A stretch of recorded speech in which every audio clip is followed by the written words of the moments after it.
দেশে কিভাবে হাসিনার সময় আমরা বলতে শুনেছি, হাসিনা বলতো 20টা হুন্ডা 10টা গুন্ডা নির্বাচন ঠান্ডা।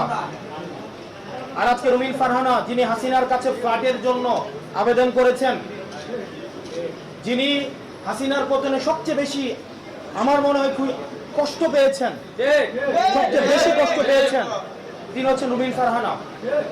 আমরা 15 আগস্টে আওয়ামী লীগ থেকেও বেশি আওয়ামী লীগ পণ্য যাদেরকে মনে হয় তাদের মধ্যে রুমিন ফারহানা অন্যতম।